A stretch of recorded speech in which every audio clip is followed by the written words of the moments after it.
La reunión comenzó exactamente a las 3 de la tarde, tal como estaba programado. Ricardo Solano se sentaba a la cabecera de una larga mesa de roble oscuro, escuchando atentamente el informe del director financiero sobre la próxima auditoría fiscal. Esteban Lomelí hojeaba papeles, ajustándose de vez en cuando las gafas sobre el puente de la nariz, y su voz sonaba monótona, casi adormecedora. Pero nadie en aquella sala se relajaba. Todos comprendían la gravedad del momento. La auditoría puede comenzar la próxima semana, decía Esteban sin levantar la vista de los documentos. Necesitamos preparar todos los informes de los últimos 3 años. Especialmente los relacionados con transacciones que involucran inversionistas extranjeros. Ignacio Ferrer, el director general, estaba sentado a la derecha de Ricardo y tamborileaba con los dedos sobre la mesa. Este gesto delataba su nerviosismo, aunque su rostro permanecía impenetrable. Clara Benavente, la directora del Departamento de Relaciones Públicas, tomaba notas en su agenda, asintiendo de vez en cuando. Víctor Salcedo, el abogado de la empresa, estudiaba atentamente unos papeles, marcando con lápiz los puntos importantes. La atmósfera era tensa. La empresa atravesaba un periodo difícil. Un gran acuerdo de inversión pendía de un hilo, y cualquier error podía llevar a la catástrofe.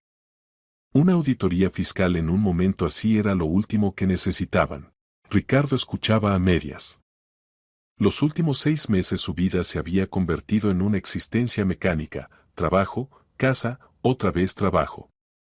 Funcionaba, pero no vivía. Dentro había un vacío que era imposible llenar ni con dinero, ni con éxito, ni con poder. Su hija Elena había muerto hacía 6 meses, y desde entonces algo se había roto en él irremediablemente. Había aprendido a ocultar el dolor. Había aprendido a sonreír en las reuniones, a tomar decisiones, a llevar negociaciones. Pero cada mañana, al despertar, olvidaba por un instante lo sucedido, y entonces la realidad se abatía sobre él con renovada fuerza. Su hija ya no estaba. Su risa no lo despertaría en un día libre. Ella no vendría corriendo hacia él con un dibujo de la escuela. No crecería, no iría a la universidad, no se casaría. Inés, su esposa, se había encerrado en sí misma. Vivían en la misma casa, pero prácticamente no hablaban. Cada uno vivía el duelo a su manera, y estas dos formas resultaron incompatibles. Ella lo culpaba. Nunca lo decía en voz alta, pero él lo veía en sus ojos: debiste haber protegido a nuestra hija. Debiste haber evitado esto. Ricardo, ¿está de acuerdo con el plan de acción propuesto? La voz de Ignacio lo devolvió a la realidad. Ricardo asintió. Sí, proceda.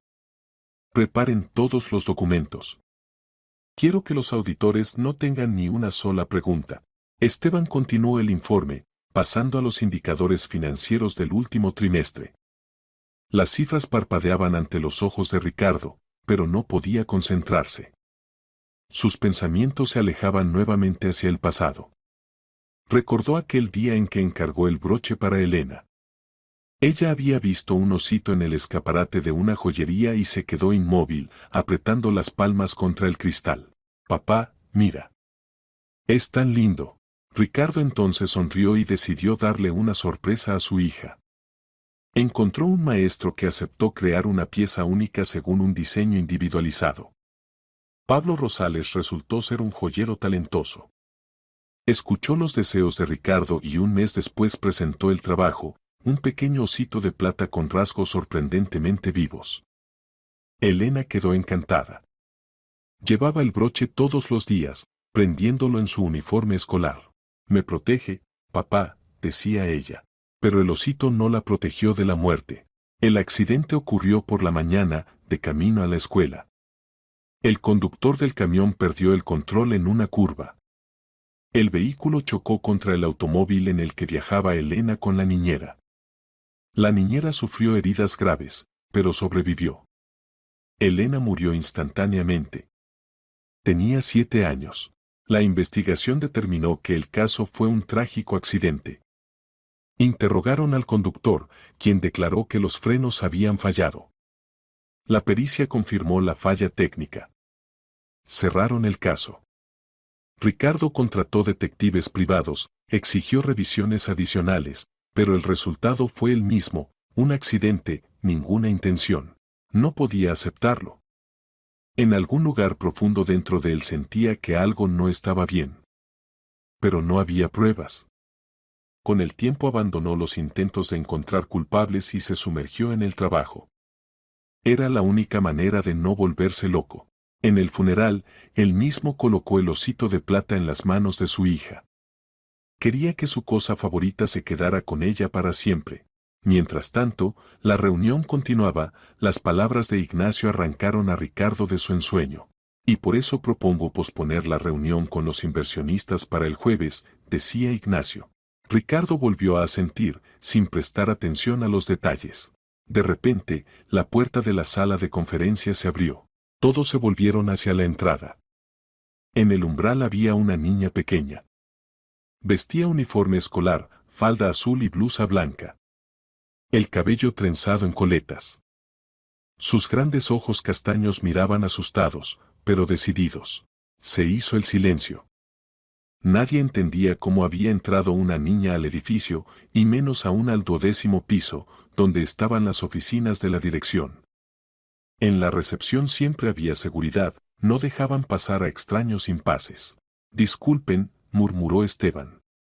Probablemente sea la hija de algún empleado que se perdió. Comenzó a levantarse para sacar a la niña de la sala, pero ella dio un paso adelante. Luego otro. Caminaba lentamente, pero con determinación. Directamente hacia Ricardo. Ignacio quiso decir algo, pero se quedó inmóvil. Clara dejó su cuaderno. Todos observaban lo que sucedía con asombro. La niña se acercó a la mesa. Ricardo la miraba, sin entender qué estaba pasando. Ella extendió la mano y dejó algo pequeño frente a él.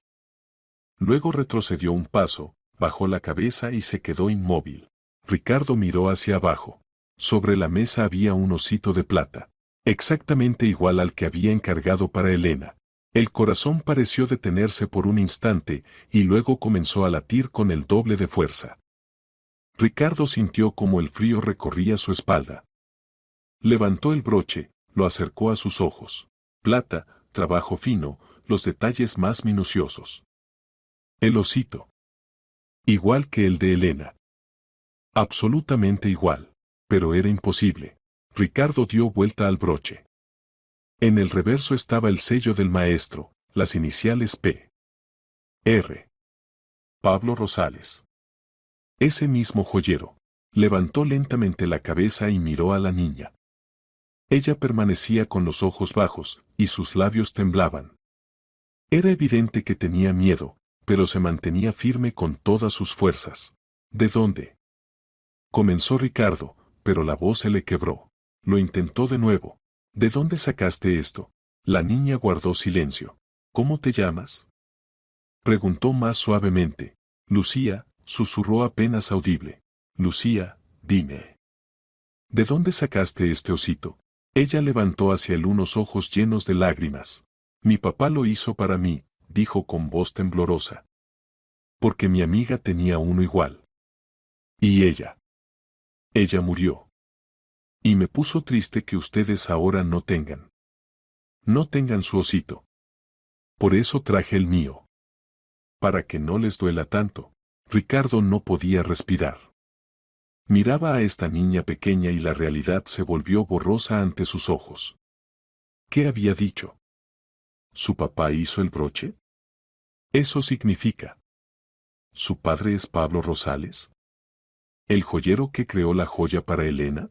Espera, dijo, tratando de ordenar sus pensamientos. ¿Estás diciendo que tu amiga? ¿Mi hija era tu amiga? Lucía asintió. Estudiábamos juntas. En primer grado. Nos hicimos amigas porque teníamos ositos idénticos. Ella me mostró el suyo, y yo le mostré el mío. Y nos sorprendimos de que fueran tan parecidos. Elena dijo que su papá le regaló el broche, y yo dije que mi papá hizo el mío. Y decidimos que era una señal. Que debíamos ser amigas. Ricardo cerró los ojos. Elena nunca le había contado sobre una amiga con el mismo osito. En general hablaba poco sobre la escuela, era tímida, no muy sociable.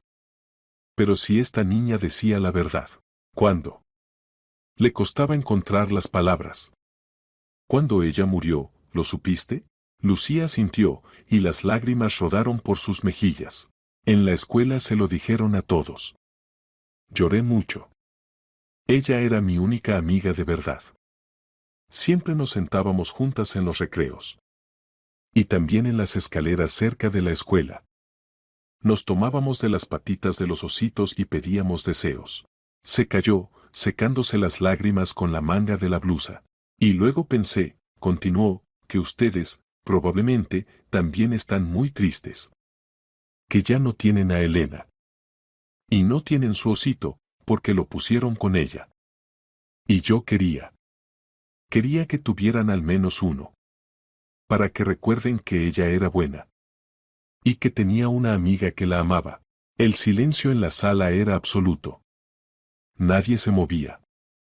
Clara se cubrió la boca con la mano, sus ojos brillaban con lágrimas. Ignacio miraba la mesa, con la mandíbula apretada. Incluso Esteban, habitualmente imperturbable, permanecía inmóvil, sin saber qué decir. Ricardo sentía como algo dentro de él se rompía y al mismo tiempo se reconstruía. Esta niña, completamente extraña, le había traído una parte de su hija. Había venido aquí, a pesar del miedo, porque quería aliviar su dolor. Lentamente se levantó de la mesa, la rodeó y se arrodilló frente a Lucía. Ahora estaban al mismo nivel. La miró a los ojos. Gracias, le dijo. Gracias por venir. Gracias por recordar a mi hija. Lucía sollozó y de repente lo abrazó. Ricardo se quedó inmóvil, y luego la abrazó con cuidado. No había abrazado a un niño desde que murió Elena. Y ahora, sosteniendo en sus brazos a esta niña pequeña, sintió como algo dentro de él se descongelaba. El dolor no se había ido, pero se había vuelto un poco más ligero. Permanecieron así unos momentos. Luego Ricardo se separó y la miró. Lucía, ¿dónde está tu mamá? ¿Sabe que estás aquí? La niña negó con la cabeza. Mamá está en el trabajo. Vine sola después de la escuela. ¿Cómo supiste dónde encontrarme? Le pregunté al guardia de abajo. Le dije que era hija de un empleado. Me dejó pasar. Ricardo sonrió involuntariamente. Una niña ingeniosa. Está bien, dijo. Ahora llamaremos a tu mamá, ¿de acuerdo? Lucía asintió. Ignacio ya estaba marcando el número del servicio de seguridad. Ricardo tomó a Lucía de la mano y la llevó a la habitación contigua, donde había un sofá mullido y una mesita pequeña. La sentó, pidió a la secretaria que trajera jugo y galletas. Espérame aquí, ¿está bien? Dijo. Regresaré pronto. Salió al pasillo, cerrando la puerta. Ignacio ya estaba allí, hablando por teléfono con alguien de seguridad. Al terminar la llamada, se volvió hacia Ricardo. Llamé a un psicólogo y a un trabajador social, dijo. La niña vino sin adultos, no podemos simplemente mandarla a casa. Deben hablar con su madre para que en el futuro no ande sola por la ciudad. Ricardo asintió. Lo entiendo. Encuentra las coordenadas de su madre. Necesito hablar con ella. Ya están buscando. La niña estudia en la misma escuela que... Ignacio no terminó la frase. En la misma, completó Ricardo por él. El Colegio Privado San Rafael. Ellos darán los contactos de los padres. Ignacio se fue, y Ricardo se quedó de pie en el pasillo, apretando en su mano el osito de plata. No podía creer lo que había sucedido. ¿Cómo era posible? Una copia del broche que había encargado para su hija. El joyero hizo 2 piezas idénticas. ¿Por qué? No tenía derecho sin el permiso del cliente. Era una violación de la ética profesional. Pero Lucía dijo que Elena era su amiga. Que se hicieron amigas por estos broches. Eso significa que las joyas fueron hechas antes de que las niñas se conocieran. Oh. No, espera. Lucía dijo que su papá hizo el broche después de ver el de Elena. Entonces, el joyero copió su propia pieza para su propia hija porque ella se lo pidió. Ricardo intentó recordar a Pablo Rosales. Un hombre bajo de mediana edad, con voz tranquila y mirada atenta. Trabajaba en un pequeño taller en el centro de la ciudad. Ricardo fue a verlo una vez, para discutir el encargo. Luego la joya fue entregada por mensajero.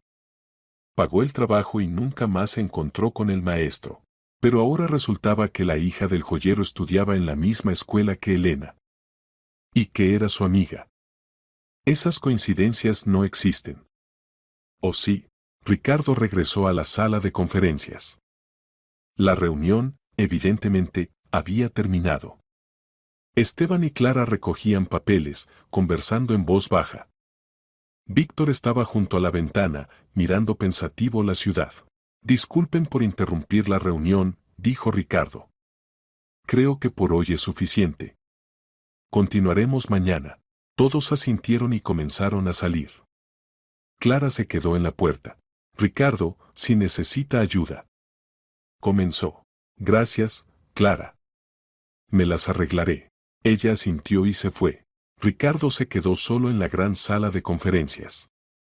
Se sentó a la mesa, colocó frente a él el osito de plata y lo miró durante largo rato. Dos broches idénticos. Uno yace en la tumba junto con Elena. El otro, ahora frente a él. ¿Qué significaba esto? Julia Rosales llegó a la oficina 40 minutos después. Irrumpió en la recepción, pálida, con el cabello despeinado, y lo primero que hizo fue abrazar fuertemente a su hija. Lucía, ¿qué has hecho? Su voz temblaba. ¿Te has vuelto loca? Casi muero de miedo cuando me llamaron de la escuela y me dijeron que no estabas. Lucía se apretaba contra su madre, sollozando. Ricardo permanecía a un lado, dándoles tiempo.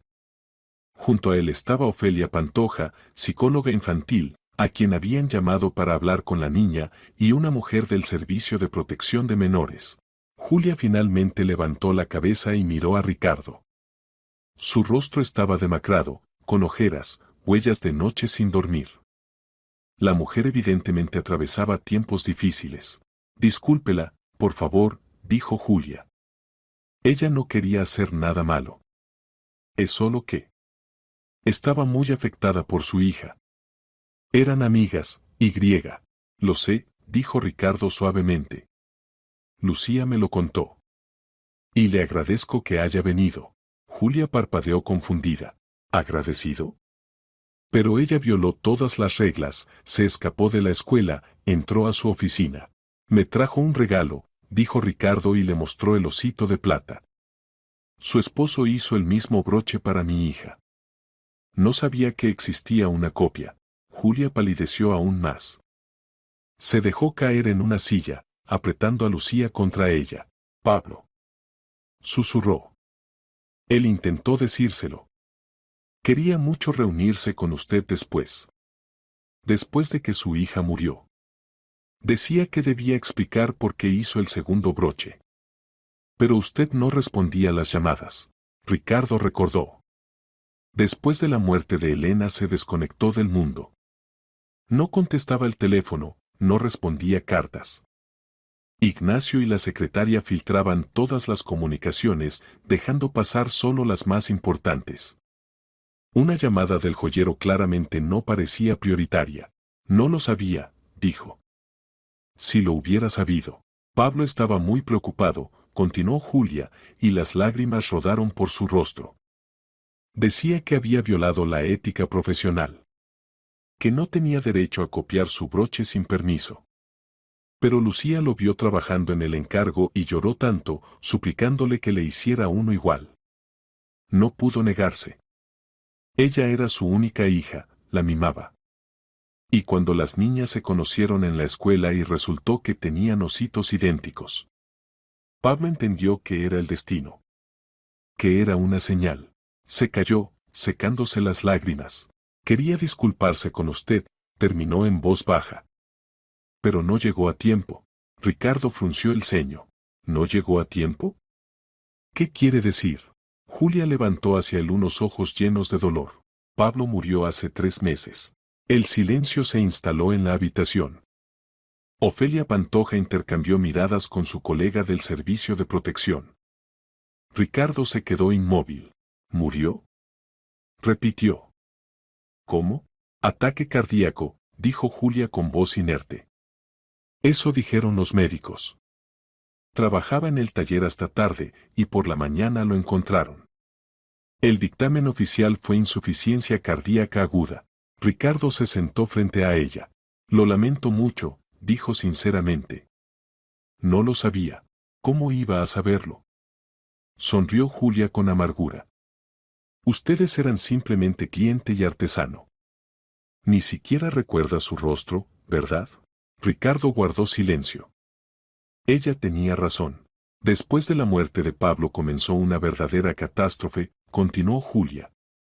Tenía algunas deudas por el taller, impuestos sin pagar. Lucía y yo debíamos heredar el taller, pero su hermano Omar presentó una demanda, impugnando la herencia. Afirma que no somos dignas de recibir su negocio. Y que me casé con Pablo solo por dinero, aunque vivimos juntos 10 años. Su voz se quebró en un grito. Lucía se apretó más contra ella, mirando asustada a su madre.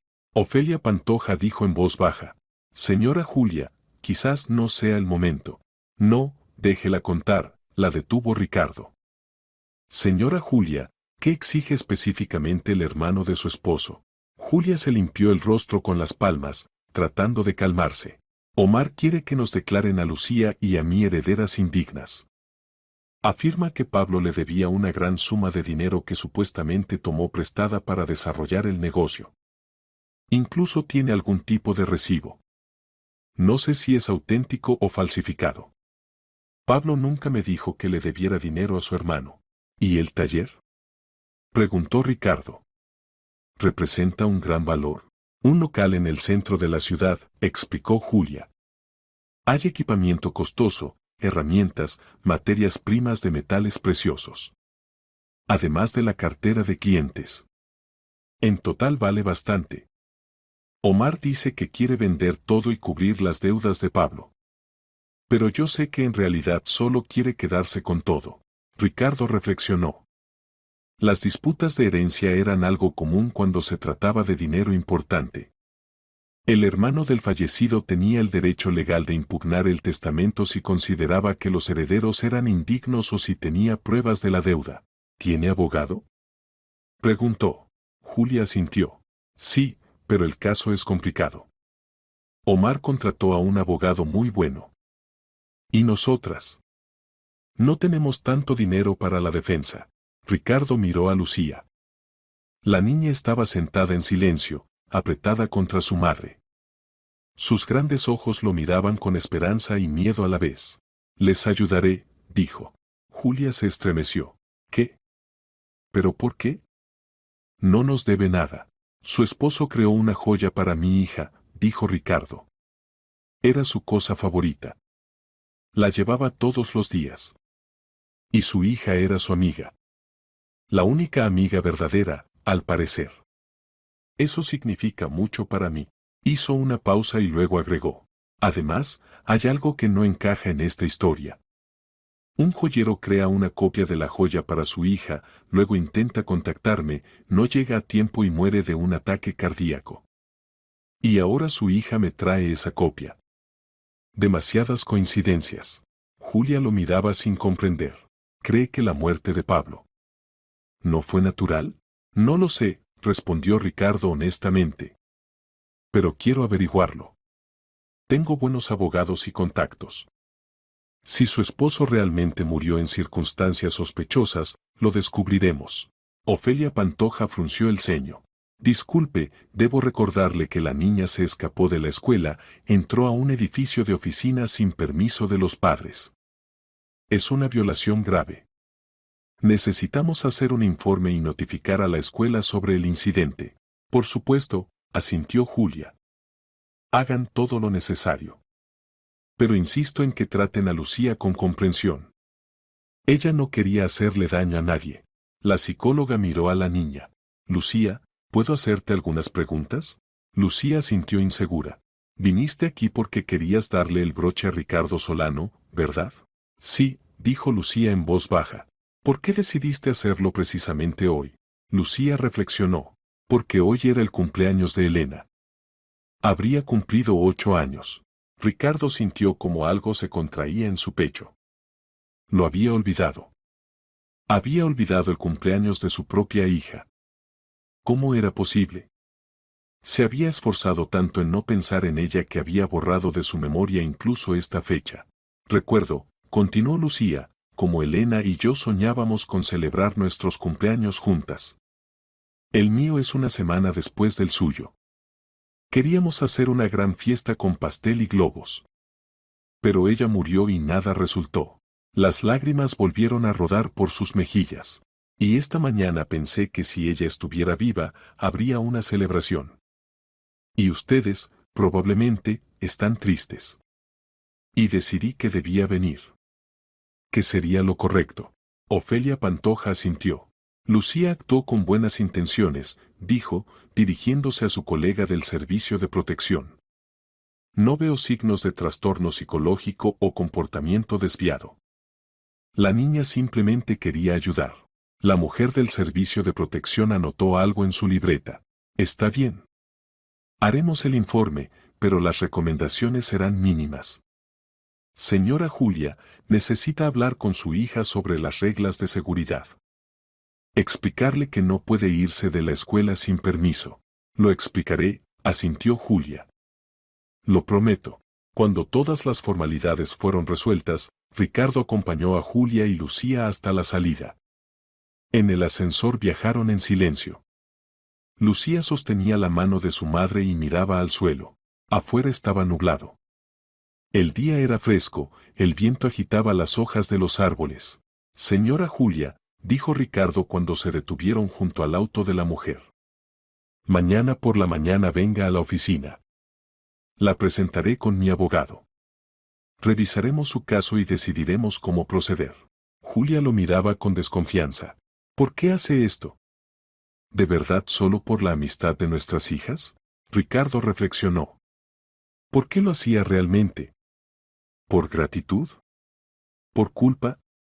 ¿O porque por primera vez en mucho tiempo sintió algo además del vacío? Su hija me devolvió una parte de mi hija, dijo finalmente. No puedo dejar esto sin respuesta. Julia asintió, sin encontrar palabras.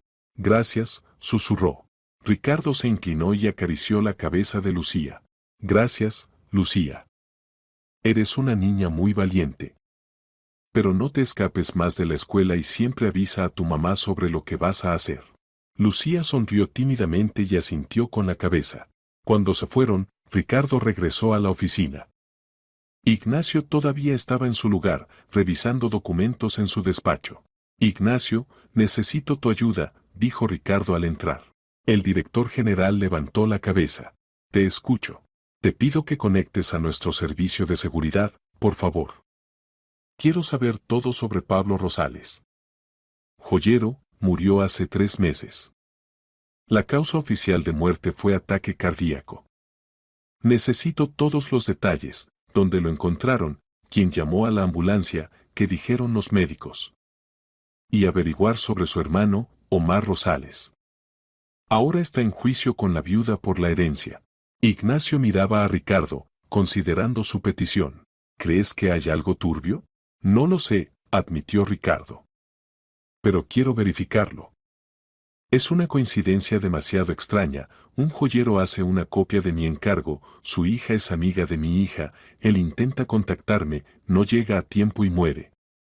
Todo esto puede ser casualidad, pero no lo crees, completó Ignacio. Exactamente. Ignacio dejó la pluma. Ricardo, ¿estás seguro de que quieres indagar? El caso está cerrado. Los expertos determinaron que la muerte fue natural.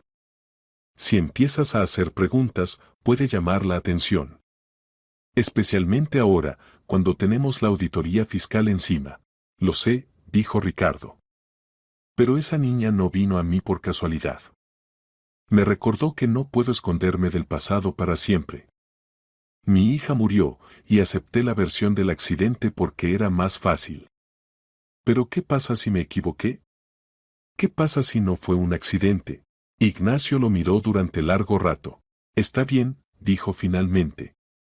Te ayudaré. Pero con cuidado. Gracias. Ricardo regresó a su despacho. Se sentó a la mesa, abrió el cajón y sacó la fotografía de Elena. Casi no la había sacado en los últimos 6 meses. Era demasiado doloroso mirarla. En la imagen Elena sonreía, apretando contra su pecho un oso de peluche. En la foto tenía 6 años, la toma fue en un parque, en primavera. Ricardo recordaba ese día. Paseaban en familia, Elena corría por la hierba, reía. Fue uno de los últimos días verdaderamente felices. Miró el osito de plata que yacía sobre la mesa junto a la fotografía. 2 broches idénticos. Uno con Elena. El otro aquí. Encontraré las respuestas, susurró. Lo prometo. A la mañana siguiente, el abogado de la firma, Víctor Salcedo, trajo una carpeta con documentos. Encontré el expediente del accidente, dijo, colocando la carpeta sobre la mesa de Ricardo. Hay cosas extrañas. ¿Cuáles? El conductor del camión trabajaba para una empresa de transporte llamada Logística y Servicios. Formalmente todo está limpio, inspección técnica aprobada, documentos en orden. Pero la empresa fue liquidada 3 meses después del accidente. Razón, quiebra. ¿Es sospechoso? Posiblemente. La empresa era bastante grande, trabajaba en el mercado durante muchos años. Una quiebra repentina parece extraña. Ricardo hojeaba los documentos. ¿Y el conductor? Antonio Carmona.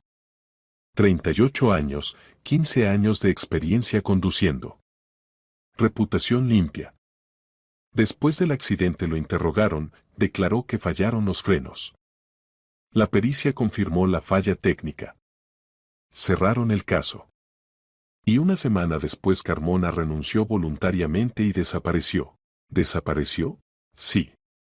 La dirección indicada en la base de datos resultó ser inválida. El teléfono no responde. Como si la persona se hubiera evaporado. Ricardo frunció el ceño. Eso es definitivamente sospechoso. Estoy de acuerdo, asintió Víctor. Pedí a mis conocidos en la policía que verificaran sus datos. Todavía nada, pero estoy esperando respuesta. Sigue investigando, dijo Ricardo. Y otra cosa. Averigua todo sobre la empresa de transporte logística y servicios. ¿Quién era el dueño, para quienes trabajaban, qué tipo de carga transportaban? Ya estoy en eso. Cuando Víctor se fue, Ricardo volvió a quedarse solo. Miraba por la ventana hacia la ciudad, pensando en lo que estaba sucediendo. Tal vez solo se aferraba a un clavo ardiendo, tratando de encontrar sentido en coincidencias aleatorias. Tal vez no había ninguna conexión, pero algo dentro de él le decía, la verdad está cerca. Solo necesitaba encontrar el hilo correcto y tirar de él. Y entonces todo se desenredaría. Julia Rosales llegó a la oficina exactamente a las 10 de la mañana, como habían acordado. Se veía un poco mejor que ayer, el cabello cuidadosamente arreglado, maquillaje ligero en el rostro. Pero la tensión aún se sentía en cada uno de sus movimientos. Ricardo la recibió en la sala de conferencias, donde ya esperaba Víctor Salcedo con carpetas de documentos. Señora Julia, este es Víctor, nuestro abogado principal, presentó Ricardo. Él ayudará a resolver su caso. Víctor extendió la mano para el saludo, y Julia la estrechó tímidamente. Siéntese, por favor, ofreció él, señalando una silla. Cuénteme más detalladamente sobre la situación de la herencia. ¿Qué es exactamente lo que alega el hermano de su esposo? Julia sacó varios documentos de su bolso y los colocó sobre la mesa. Omar presentó una demanda para declararnos a Lucía y a mí herederas indignas. Afirma que Pablo le debía 200.000 euros, que supuestamente tomó prestados para desarrollar el taller. Tiene un recibo fechado 3 años atrás. Además dice que yo maltrataba a Pablo, que nuestro matrimonio era ficticio. Víctor estudiaba atentamente los papeles. El recibo parece auténtico, dijo pensativo. ¿La caligrafía se parece a la de su esposo? No estoy segura, admitió Julia. Pablo rara vez escribía a mano, trabajaba principalmente con la computadora. Pero la firma. Sí, se parece a la suya. Podemos hacer un análisis grafológico, propuso Víctor. Esto mostrará si el recibo es auténtico o falsificado. Pero eso cuesta dinero, dijo Julia en voz baja. No se preocupe por eso, intervino Ricardo. Yo pagaré todos los gastos. Julia lo miró con gratitud. Víctor continuaba estudiando los documentos. Las acusaciones de maltrato conyugal son graves. ¿Tiene pruebas?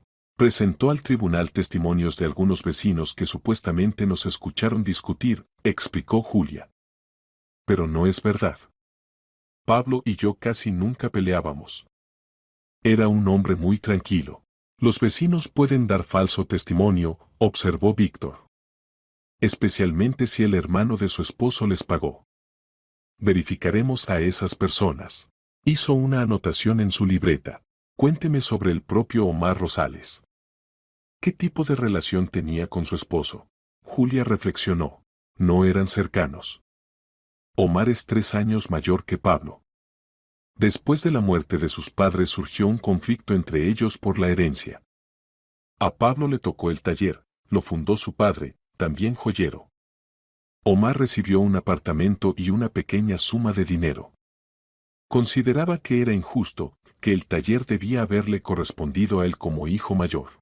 O sea, un resentimiento antiguo, asintió Víctor. Y después de la muerte de Pablo, Omar tuvo la oportunidad de quedarse con el taller. Exactamente, confirmó Julia. Siempre envidiaba a su hermano. Pablo era un maestro talentoso, tenía clientes constantes, buena reputación. Omar, en cambio, toda su vida se las arreglaba con trabajos ocasionales. Ricardo escuchaba atentamente. El cuadro se volvía más claro. Omar Rosales veía en la muerte de su hermano la oportunidad de finalmente obtener lo que consideraba suyo por derecho. Víctor, ¿qué posibilidades tenemos de ganar este caso? Preguntó Ricardo. El abogado se frotó pensativo la barbilla. Si el recibo resulta ser falsificado y los testimonios de los vecinos poco confiables, buenas posibilidades. Pero necesitamos tiempo para reunir pruebas. ¿El juicio está programado en 3 semanas? Sí, asintió Julia. Llegaremos a tiempo, dijo Víctor con determinación. Me ocuparé de esto personalmente. Cuando las cuestiones principales fueron discutidas, Ricardo le ofreció café a Julia. Pasaron a su despacho, dejando a Víctor trabajar con los documentos. Señora Julia, quiero hacerle algunas preguntas sobre su esposo, dijo Ricardo mientras servía el café. Pueden parecer extrañas, pero es importante. Julia asintió, aceptando la taza. ¿Pablo alguna vez le habló sobre sus clientes? ¿Sobre alguien en específico? Raramente, respondió. Consideraba que no debía hablar de los clientes. Ética profesional. ¿Pero me mencionó a mí? Sí. Dijo que había creado un broche muy hermoso para una niña. Que el cliente era un empresario exitoso que amaba mucho a su hija. Pablo puso toda su alma en ese trabajo. Ricardo asintió. ¿Y cuándo hizo el segundo broche para Lucía? Inmediatamente después de su encargo. Lucía vino a verlo al taller después de la escuela, a veces yo no llegaba a recogerla a tiempo y ella iba donde su papá. Vio el osito y se puso muy triste de que un regalo tan hermoso fuera para otra persona. Pablo no soportó sus lágrimas y prometió hacerle uno exactamente igual. Y cuando las niñas se encontraron en la escuela, Lucía estaba encantada. Sonrió Julia, y por un momento su rostro se iluminó con una luz cálida. Llegó corriendo a casa y gritaba, «Mamá, papá, mi nueva amiga tiene el mismo osito». Es magia. Pablo se sintió muy avergonzado entonces. Entendía que había violado las reglas. Pero las niñas se hicieron tan amigas que decidió, significaba que así debía ser. Ricardo imaginó esa escena. 2 niñas pequeñas, mostrándose mutuamente broches idénticos. Su sorpresa, alegría, conexión instantánea. Después de la muerte de mi hija, Pablo intentó contactarme, dijo Ricardo. ¿Sabe por qué? Julia se entristeció. Sí. Estaba muy afectado por lo que le sucedió a Elena. Lucía lloró durante semanas. Incluso la llevamos a un psicólogo. Pablo se sentía culpable. Tonto, por supuesto, pero así pensaba. Y quería disculparse personalmente con usted por haber hecho la copia sin permiso. Quería explicar que no fue por codicia. Pero nunca nos encontramos, dijo Ricardo en voz baja. No. Pablo llamó varias veces, pero le decían que usted no recibía llamadas. Luego abandonó la idea. Decidió que no valía la pena insistir en un momento tan difícil. Ricardo reflexionó. Si entonces hubiera contestado la llamada, hubiera hablado con el joyero. ¿Habría cambiado algo? Señora Julia, dígame, ¿en los últimos meses antes de su muerte Pablo se comportó de alguna manera extraña? Tal vez estaba preocupado, nervioso. Julia pensó. Ahora que lo pregunta. Sí, realmente estaba algo tenso. Aproximadamente un mes antes de su muerte. Comenzó a quedarse hasta tarde en el taller, varias veces llegó a casa muy tarde. Decía que tenía mucho trabajo. Pero yo sentía que algo lo preocupaba. ¿Dijo qué era? No. Le preguntaba, pero se desviaba. Decía que todo estaba bien, solo estaba cansado. Ricardo se inclinó hacia adelante. ¿Y hubo llamadas extrañas? ¿Reuniones? Julia frunció el ceño, tratando de recordar. Una vez. Sí, recuerdo. 5 días antes de su muerte vinieron unas personas a su taller. Yo casualmente estaba allí, le había llevado almuerzo. Vi a 2 hombres, estaban en la entrada hablando con Pablo. Tenían caras poco amigables. Pablo parecía asustado. ¿Escuchó de qué hablaban? No, estaba lejos. Pero cuando los hombres se fueron, le pregunté a Pablo quiénes eran. Dijo que eran solo clientes a quienes había retrasado un pedido. Pero no le creí, él nunca retrasaba pedidos. Ricardo y Julia se miraron. ¿Puede describir a esos hombres? Preguntó Ricardo. Uno era alto, de hombros anchos. Unos 50 años. Cabello canoso. El otro más joven, delgado, con chaqueta oscura. No recuerdo más. ¿Pablo volvió a mencionarlos? No. Y 5 días después lo encontraron muerto en el taller. El silencio se instaló en el despacho. Ricardo reflexionaba sobre lo que había escuchado. Visitantes extraños 5 días antes de la muerte. Un joyero asustado. Y luego, un ataque cardíaco repentino. Demasiadas coincidencias. Señora Julia, ¿conserva las cosas de Pablo? Sus libretas, cuadernos, teléfono. El teléfono lo tomó la policía, luego lo devolvió. Lo guardo en casa. Las libretas deben estar en el taller. Omar todavía no ha tenido acceso, todo está sellado hasta la decisión del tribunal. ¿Puedo ver el teléfono? Por supuesto. Lo traeré mañana. Ricardo asintió. Y otra cosa. Necesito entrar al taller. ¿Puede arreglarlo? Lo intentaré. Tengo las llaves, pero oficialmente no debo entrar hasta el juicio. No se preocupe. Mi abogado encontrará la manera. Después de que Julia se fue, Ignacio llamó a Ricardo. El director general estaba sentado en su despacho con una carpeta sobre la mesa. Verifiqué la información sobre la empresa de transporte, logística y servicios, dijo.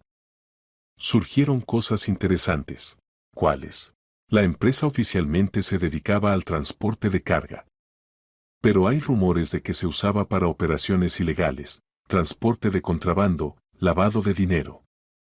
Nada probado, pero los rumores circulaban. ¿Quién era el dueño de la empresa? Leonardo Gálvez. 52 años. Empresario con reputación dudosa.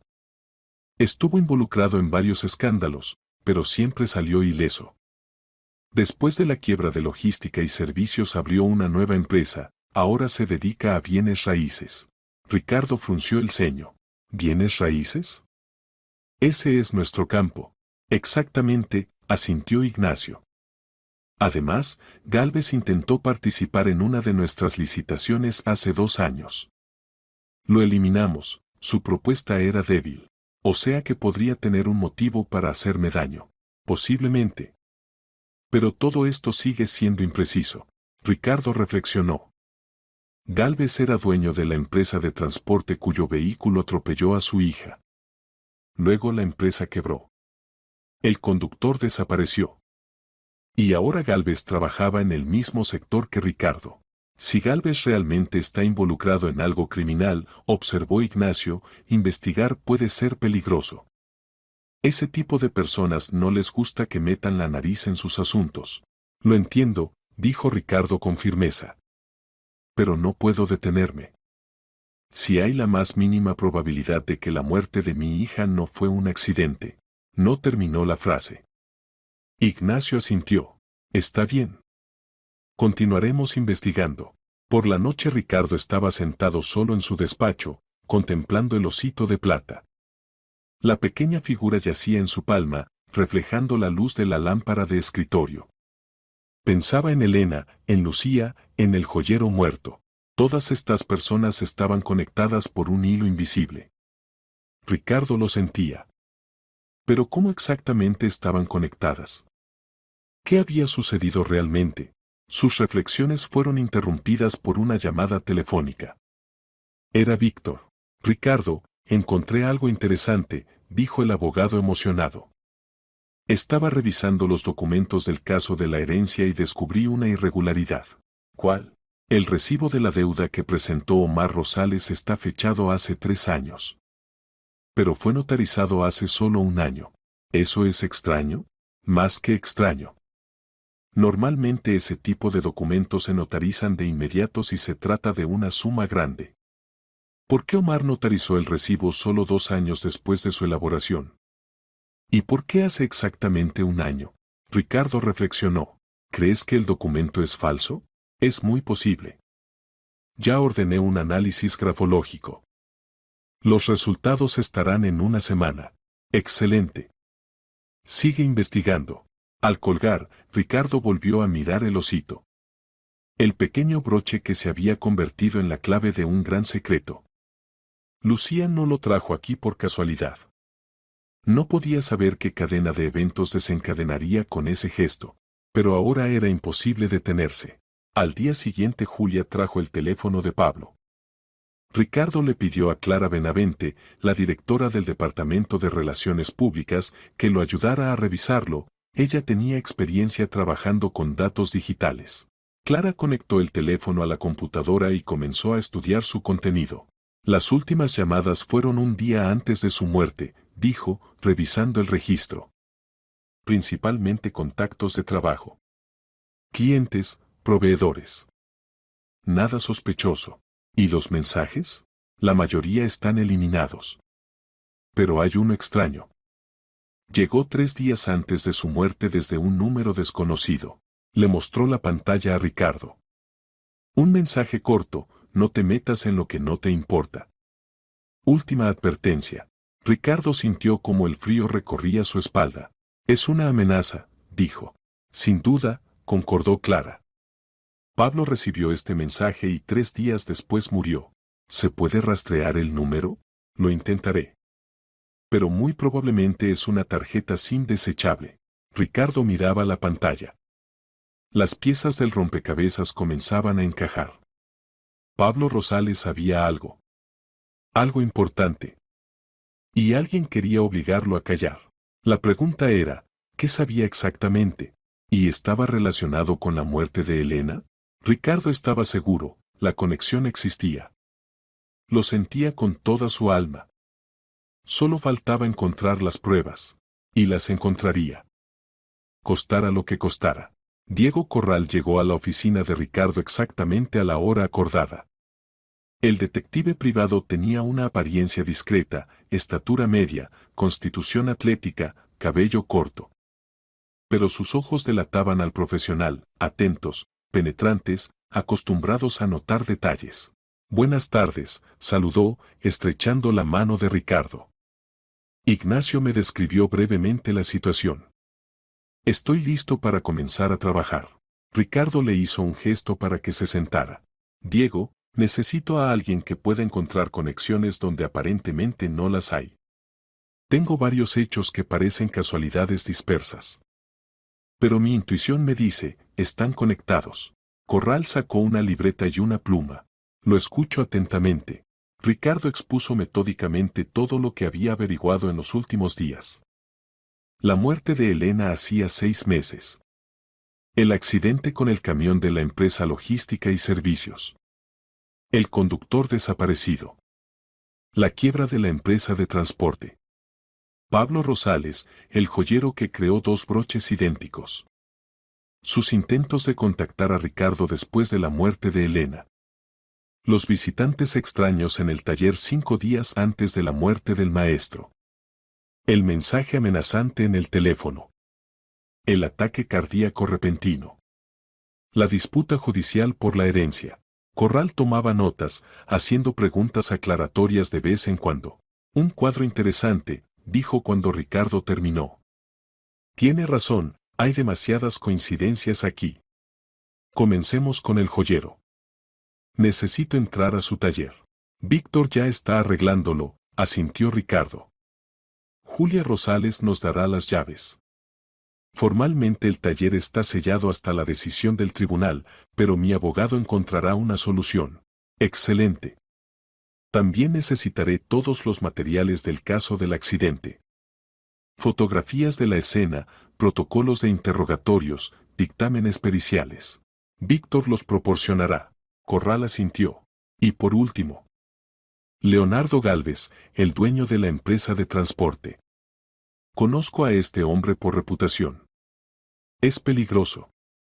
Si empezamos a hurgar en sus asuntos, puede reaccionar inadecuadamente. Entiendo los riesgos, dijo Ricardo con firmeza.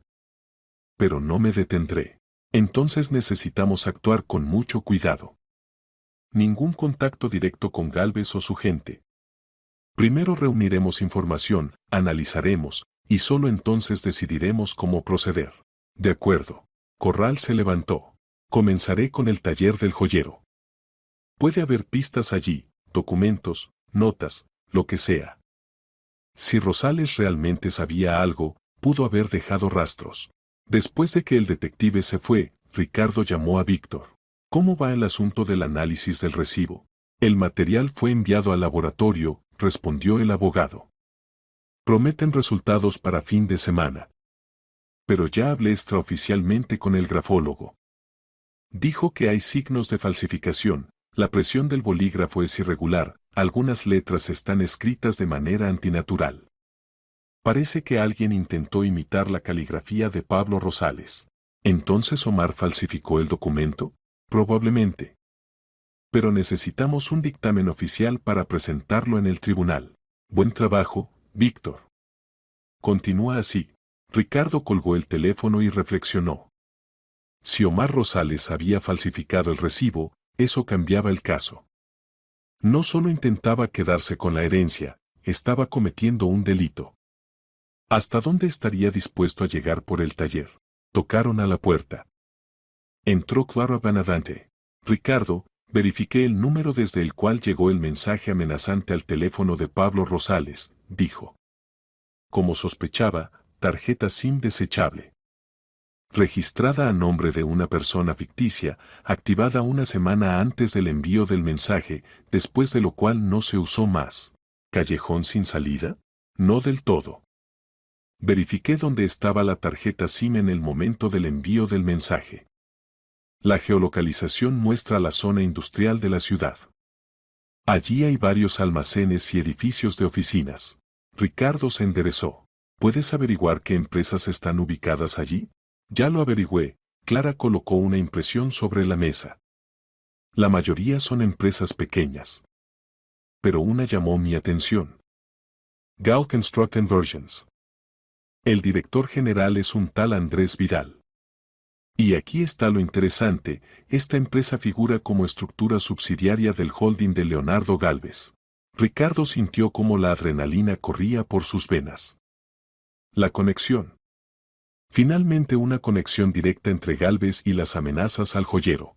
Clara, eres un genio, dijo. Ella sonrió. Eso no es todo. Indagué en fuentes abiertas y encontré información sobre Andrés Vidal.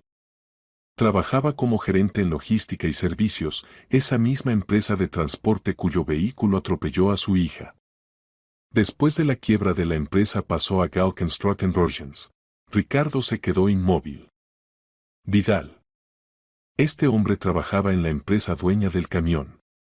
Y luego amenazó al joyero. ¿Por qué? ¿Qué conectaba a Pablo Rosales con la empresa de transporte? Clara, encuentra todo lo que pueda sobre Vidal. ¿Dónde vive? ¿Con quién se relaciona? ¿Cuáles son sus hábitos? Necesito el cuadro completo. Me ocuparé de inmediato. Cuando ella se fue, Ricardo llamó a Corral. Diego, tengo nueva información. Andrés Vidal, gerente de la empresa de transporte. Probablemente fue él quien envió la amenaza a Rosales. Necesitamos averiguar por qué. Entendido, respondió brevemente el detective. Ya voy camino al taller. Si hay algo que conecte a Rosales y Vidal, lo encontraré. 2 horas después Corral volvió a llamar. Estoy en el taller, dijo. Hay muchas cosas interesantes aquí. Primero, encontré la libreta de Pablo Rosales.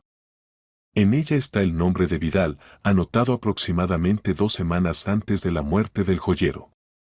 Al lado hay una dirección, un almacén en la zona industrial.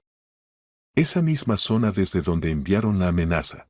Ricardo apretó el teléfono con más fuerza. ¿Qué más? Segundo, en la libreta hay una anotación extraña, reunión con 3, 21, 19 horas, almacén viejo. El 21 es 4 días antes de la muerte de Rosales. ¿Se reunió con alguien en el almacén? Parece que sí. Y a juzgar por la nota con 3, había 3 personas, sin contarlo a él. ¿Se puede averiguar quiénes eran esos 3? Lo intentaré. Pero primero necesitamos entender por qué el joyero se reunía con gente de la empresa de transporte. ¿Cuál es la conexión entre ellos? Ricardo reflexionó. Pablo intentó contactarme después de la muerte de Elena. Quería contarme algo. ¿Tal vez averiguó algo sobre el accidente? Es muy posible, concordó Corral. Pero ¿cómo pudo un joyero enterarse de detalles del accidente? No tenía acceso a los materiales de la investigación. Entonces se enteró por alguien más. Por alguien que estaba al tanto. O fue testigo accidental de algo, sugirió el detective. El lugar de reunión es un almacén viejo. Tal vez este almacén está cerca de su taller. Verifica la dirección. Corral guardó silencio, verificando algo. El taller de Rosales está en la calle industrial. A 5 minutos a pie hay un almacén abandonado. Antes guardaban materiales de construcción allí, pero lo cerraron hace 3 años. Lugar perfecto para reuniones secretas, observó Ricardo. Exactamente. Voy para allá ahora. Tal vez encuentre algo. Ten cuidado. Siempre.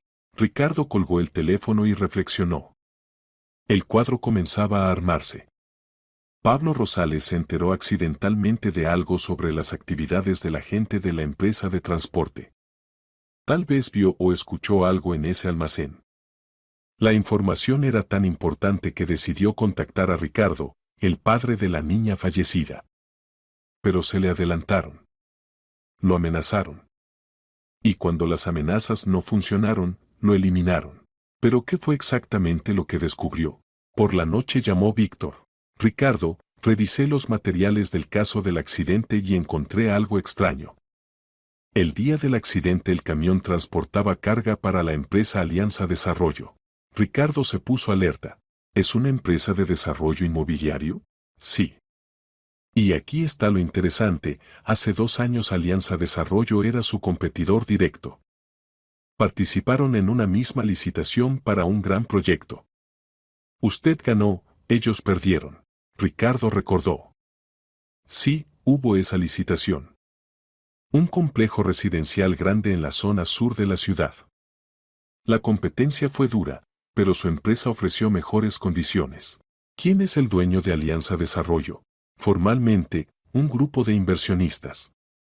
Pero según mis datos, el principal beneficiario es Leonardo Gálvez. Ricardo se enderezó bruscamente. Gálvez otra vez. Entonces el camión trabajaba para él. Así parece, confirmó Víctor. Los documentos indican que el vehículo el día del accidente transportaba materiales de construcción a un objeto de Alianza Desarrollo. Pero hay un matiz. Verifiqué la ruta del camión según datos GPS. Se desvió de la ruta planificada una hora antes del accidente. ¿A dónde? A ese mismo almacén donde, según la libreta, se realizaban las reuniones secretas. El camión estuvo allí unos 20 minutos, y luego continuó. Y 15 minutos después de salir del almacén ocurrió el accidente. Ricardo palideció. La cadena se formaba. El camión entra al almacén. Allí sucede algo. Luego el conductor sale y 15 minutos después casualmente pierde el control y atropella el auto con su hija. La investigación declara el accidente como casual. El conductor desaparece. La empresa quiebra. Y algún tiempo después el joyero Rosales, padre de la amiga de Elena, comienza a hacer preguntas. Y también muere. Víctor, quiero que encuentres a Antonio Carmona, dijo Ricardo. Vivo o muerto. Él es la clave de todo. Lo intentaré, pero no será fácil. El hombre desapareció después de la muerte de su hija, el rastro se enfrió hace tiempo. Inténtalo. Usa todos los recursos. Al colgar, Ricardo se levantó y se acercó a la ventana. La ciudad brillaba con luces en la oscuridad. En algún lugar allí, en esas calles, se escondían las respuestas. En algún lugar allí estaba la persona culpable de la muerte de Elena, Leonardo Gálvez. Ricardo estaba casi seguro de que todo conducía a él. Pero necesitaba pruebas. Pruebas de hierro que pudiera presentar a la policía. El teléfono sonó de nuevo. Corral. Estoy en el almacén, dijo el detective. Hace tiempo que nadie viene aquí. Todo está abandonado. Pero encontré rastros de presencia reciente de personas. Colillas, botellas vacías. Alguien usa este lugar para reuniones. ¿Hace 6 meses también hubo reuniones aquí? Probablemente. Miré alrededor y encontré algo. En una esquina del almacén, bajo tablas viejas, hay una caja. Dentro hay documentos. ¿Qué documentos? Informes financieros. Contratos. Todo relacionado con Alianza Desarrollo y Logística y Servicios. Aquí hay esquemas de lavado de dinero, empresas fantasma, contratos ficticios. Es toda una estructura criminal. Ricardo sintió cómo su corazón latía más rápido. ¿Pablo Rosales encontró estos documentos? Parece que sí. Tal vez entró al almacén por casualidad y se topó con la caja. O escuchó una conversación de personas que se reunían aquí. En cualquier caso, se enteró de demasiado. Y luego intentó contactarme, completó Ricardo. Porque entendió, el accidente con mi hija podría estar relacionado con esta gente. Es muy posible, concordó Corral. Me llevo los documentos. Hay que entregarlos a un investigador. Espera, lo detuvo Ricardo. Primero haz copias. Debemos estar seguros de que los materiales no desaparezcan. Buena idea. Lo haré. Ricardo colgó el teléfono y volvió a la ventana. Estaba cerca de la verdad. Muy cerca. Pero quedaba una pregunta, ¿por qué Gálvez necesitaba matar a Elena? Era una niña inocente. ¿Qué amenaza podía representar? A menos que alguien decidiera deshacerse de un testigo. Una niña. Una niña de 7 años. Ricardo apretó la mandíbula. La furia hervía en su interior. Si esto era verdad, si alguien mató intencionalmente a su hija, encontraría a esa persona. Y pagaría por todo. A la mañana siguiente Ignacio irrumpió en la oficina. Su rostro estaba preocupado. Ricardo, tenemos un problema, dijo. Acabo de recibir una llamada de un conocido de la policía. Alguien presentó una denuncia contra ti. ¿Una denuncia? ¿Qué tipo? Acusación de acoso y amenazas. El denunciante es Omar Rosales. Ricardo frunció el ceño. ¿Qué absurdo es este? Ni siquiera he hablado con ese hombre. Afirma que lo amenazaste a través de tu gente. Que exigiste que retirara la demanda de herencia. Supuestamente tus empleados fueron a su casa y lo intimidaron. Es una mentira total. Lo sé, asintió Ignacio. Pero la denuncia es oficial. La policía está obligada a verificar. Ricardo reflexionó. Omar Rosales intentaba atacar primero. Sintió el peligro y decidió contraatacar. Ignacio, es una provocación. Omar entendió que estamos investigando sus asuntos e intenta detenerme. Posiblemente. Pero funciona. Si la policía inicia una investigación, pueden citarte a declarar. Eso te distraerá del caso principal. No le permitiré ganar, dijo Ricardo con firmeza. Víctor preparará mi defensa. Tengo coartadas, testigos, grabaciones de cámaras. Probaremos que las acusaciones son falsas. Está bien. Se lo transmitiré a Víctor. Ricardo se quedó solo. Los enemigos empezaban a ponerse nerviosos. Eso significaba que iba por el camino correcto. Solo faltaba hacer el último esfuerzo y la verdad se revelaría. Miró el osito de plata que yacía sobre la mesa. Pronto, Elena, susurró. Pronto sabré la verdad. Y castigaré a los culpables. Lo prometo. Jorge Castillo, investigador de la policía, escuchó a Ricardo atenta y silenciosamente. Estaban sentados en una pequeña oficina abarrotada de carpetas con casos. Por la ventana caía una lluvia otoñal, las gotas resbalaban por el cristal, difuminando el paisaje urbano. Entiendo su posición, dijo Castillo cuando Ricardo terminó de exponer los hechos. Pero debe entender la mía. El caso de la muerte de su hija está cerrado. La muerte de Pablo Rosales fue declarada natural. Para reabrir la investigación, se necesitan motivos sólidos. Tengo motivos. Ricardo colocó sobre la mesa una carpeta con documentos.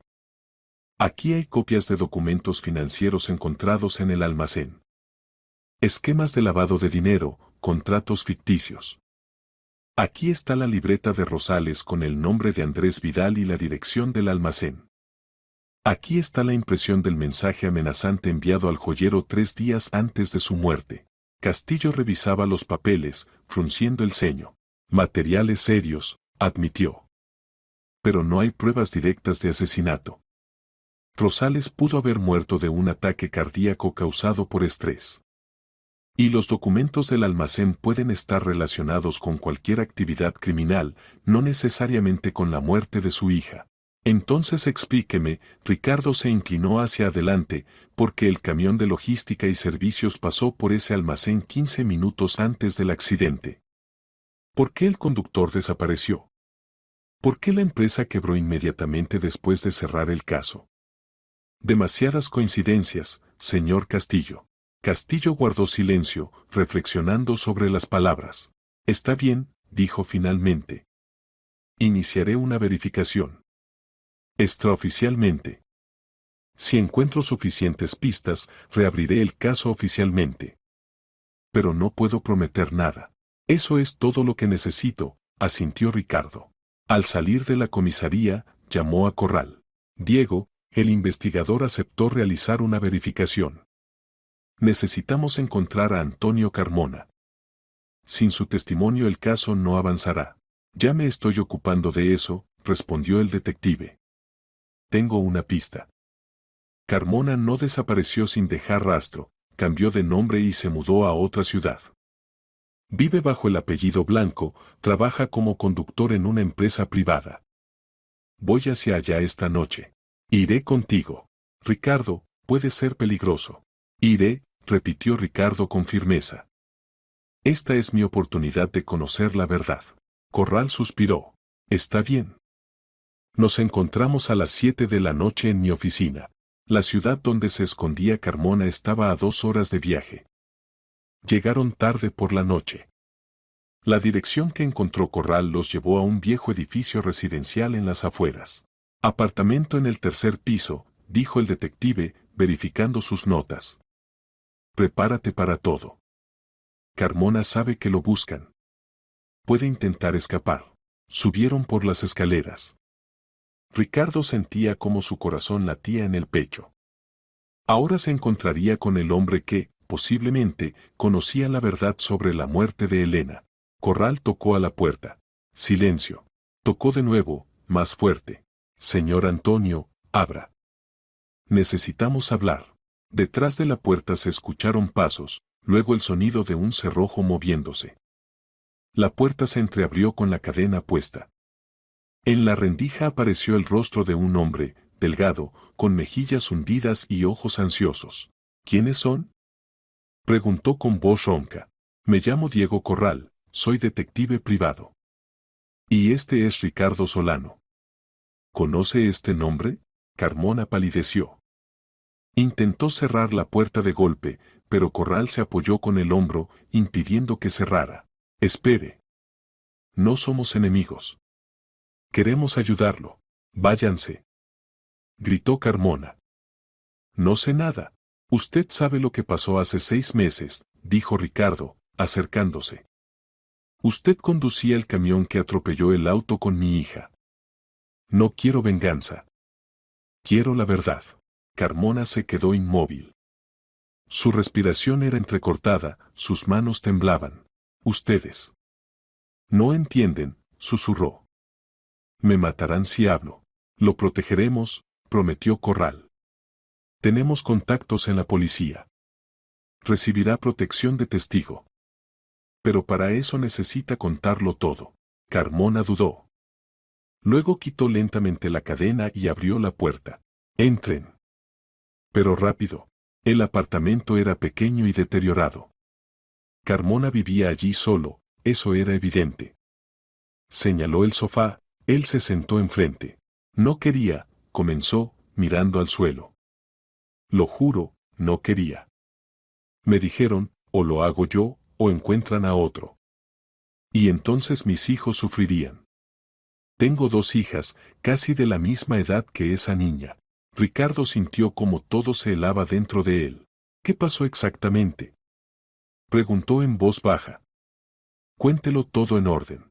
Carmona suspiró pesadamente. Una semana antes del accidente transportaba carga al almacén. Era un viaje rutinario, iba allí seguido. Vidal me ordenó esperar mientras descargaban. Salí a fumar. Y de repente veo, de un edificio vecino sale corriendo una niña pequeña. Asustada, pálida. Detrás de ella salen corriendo 2 hombres, gritando, «Deténganla». Lo escuchó todo. Elena, susurró Ricardo. Entonces no sabía su nombre. La niña corría por el patio, los hombres la perseguían. Pero entonces llegó un auto, aparentemente vinieron por ella. Se subió de un salto y el auto se fue. Los hombres regresaron furiosos. Uno de ellos, alto, canoso, era Gálvez, gritaba a todos. Yo estaba a un lado, intentando no llamar la atención. ¿Qué escuchó ella?, preguntó Corral. Se reunían en el taller del joyero Rosales. Su taller estaba cerca del almacén. Lugar conveniente, tranquilo, poca gente. Ese día fueron al taller de Rosales a amenazarlo. Exigían algo. Decían que si se negaba o le contaba a alguien, lo matarían a él y a su familia. El joyero intentaba negarse, pero no le daban opción. Carmona continuó. Y en ese momento en el taller había 2 niñas. La hija de Rosales y su amiga. Llegaron después de la escuela, jugaban allí. Una de ellas, su hija, se escondió en un armario.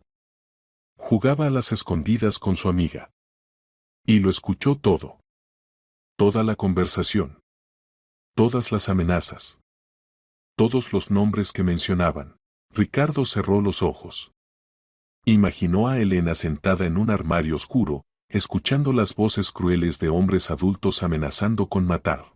Cuando uno de ellos abrió por casualidad el armario y la vio allí, la niña se asustó y salió corriendo, continuó Carmona. Se dieron cuenta de que había escuchado los nombres, lo de los documentos. La niña fue testigo de su conspiración criminal. Gálvez dijo de inmediato, encuéntrenla. Averigüen quién es. No podemos permitir que le cuente a sus padres. Y ustedes averiguaron quién era, dijo Ricardo con voz helada. No yo. Ellos mismos. Vidal interrogó a Rosales. Él estaba en shock, intentó proteger a las niñas, pero bajo amenazas dijo que era la amiga de su hija. Averiguaron el nombre, la escuela. Vidal verificó, resultó que la niña era de familia adinerada, el padre dueño de una gran empresa. Gálvez entonces dijo, si sus padres empiezan a investigar, pueden llegar hasta nosotros. No podemos arriesgarnos. ¿Decidieron matar a una niña de 7 años porque podía contar algo? Corrao no ocultaba el disgusto en su voz. Gálvez dijo que era necesario. Que no podían permitirse tal amenaza. 3 días después me llamó Vidal. Dijo que tenía una tarea. Debía accidentalmente chocar contra el auto con la niña de camino a la escuela. Hacer que pareciera un accidente. Falla de frenos, pérdida de control. Tenían conexiones en la policía. La pericia confirmaría la falla de frenos. Se cayó, respirando pesadamente. Intenté negarme. Dije que no podía matar a una niña. Vidal entonces me mostró fotografías de mis hijas. Dijo, tienes una opción, o esa niña, o las tuyas. ¿Qué podía hacer? Yo elegí a mis hijas. Las lágrimas rodaron por sus mejillas. Seguí al auto, esperé el momento justo. Realmente sabotearon los frenos para que la pericia confirmara la falla técnica. Choqué. Y cuando vi lo que pasó, cuando entendí que la niña había muerto, quise morir yo mismo. Pero Vidal no me dejó. Me obligó a callar. Me dio dinero, me ayudó a esconderme después. Y yo cada noche veo su rostro en la ventana de ese auto. Ricardo permanecía inmóvil. Rabia, dolor, desesperación, todo se mezclaba dentro de él. Su hija fue asesinada. A sangre fría, calculadamente. Porque casualmente fue testigo de una conspiración criminal. Porque jugaba a las escondidas con su amiga en el taller del padre de ella. ¿Y Rosales? Preguntó Corral. Él también lo sabía todo. Lo mataron después, dijo Carmona. Cuando intentó contactarlo. Gálvez se enteró y ordenó eliminar al joyero. Yo no participé en eso. Pero sé que lo hicieron. Falsificaron documentos, lo hicieron parecer un ataque cardíaco. ¿Quién daba las órdenes? Preguntó Corral. ¿Quién era el jefe? Leonardo Gálvez. Él dirigía todo. Andrés Vidal era su mano derecha, hacía el trabajo sucio. Y también había alguien de su empresa. Carmona miró a Ricardo. El director financiero. Les filtraba información sobre sus negocios. Planeaban una toma hostil de su negocio, para eso necesitaban los documentos que guardaban en el taller de Rosales. Ricardo se quedó inmóvil de horror. Esteban Lomelí. Entonces el traidor estuvo cerca todo este tiempo. ¿Aceptará dar testimonio? Preguntó Corral. Carmona asintió. Sí. Estoy cansado de esconderme. Que me encarcelen, pero que estas personas también respondan. Especialmente Gálvez. Es un monstruo.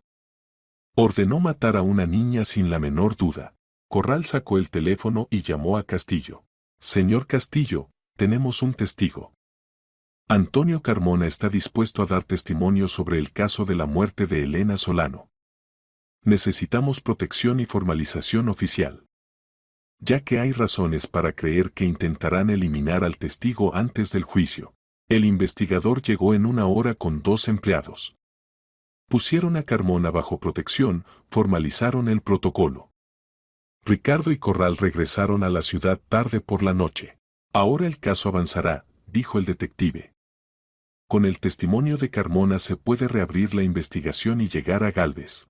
Ricardo asintió en silencio. Sentía vacío. La verdad resultó ser más terrible de lo que suponía.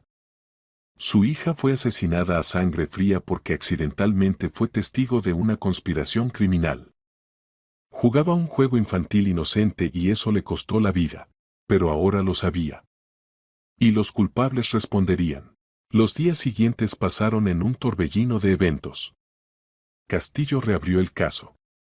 Se realizaron allanamientos en las oficinas de las empresas de Gálvez. Arrestaron a Andrés Vidal, intentó escapar, pero lo detuvieron en el aeropuerto. Bajo la presión de las pruebas, Vidal comenzó a dar testimonio, confirmando las palabras de Carmona. Leonardo Gálvez lo negaba todo, pero había demasiadas pruebas.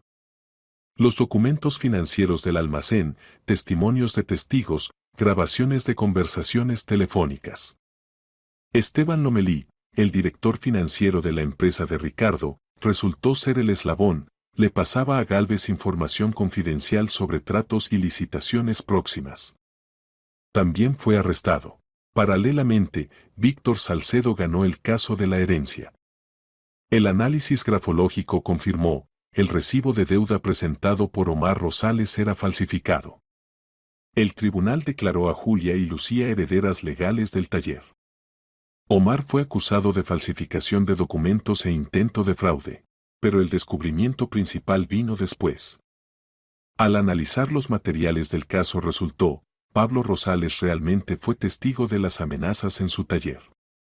Y cuando se enteró de la muerte de Elena, la hija de su cliente, amiga de su propia hija, que murió porque jugaba a las escondidas en su taller, entendió toda la monstruosidad de lo que estaba pasando.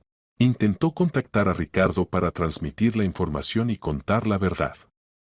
Pero Gálvez y su gente se enteraron. Vidal envió la amenaza.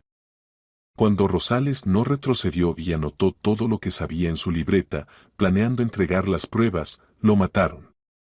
La muerte se formalizó como ataque cardíaco. Un médico experimentado, sobornado por Gálvez, hizo las anotaciones necesarias en los documentos. Todo esto salió a la luz gracias a una niña pequeña que llevó un osito de plata al consejo de directores. El juicio contra Gálvez y sus cómplices comenzó 3 meses después. Ricardo asistió a cada sesión. Miraba al rostro del hombre que ordenó matar a su hija y sentía una furia fría. El veredicto fue severo. Gálvez recibió 25 años por organización del asesinato de una niña, extorsión y lavado de dinero. Vidal, 20 años por complicidad en asesinato y ejecución de órdenes criminales. Carmona, gracias a la cooperación con la investigación y circunstancias atenuantes, recibió 5 años. Cuando todo terminó, Ricardo sintió un extraño alivio. La verdad salió a la luz. Los culpables fueron castigados. La memoria de Elena fue protegida. Fue a la escuela donde estudiaban Elena y Lucía. Ana Fomicheva, la maestra, lo recibió en el corredor. Gracias por venir, dijo. Lucía quería mucho verlo. Ricardo pasó al aula. Los niños ya se habían ido, solo quedaba Lucía con su madre. La niña estaba sentada en el pupitre, dibujando algo en un cuaderno. Al ver a Ricardo, sonrió alegremente y corrió hacia él. «Hola», dijo. «Hola, Lucía». Ricardo se agachó junto a ella. «¿Cómo estás?» «Bien. Mamá dijo que ganamos el juicio. Ahora el taller de papá se quedará con nosotras». «Sí, así es». Lucía guardó silencio, luego preguntó en voz baja.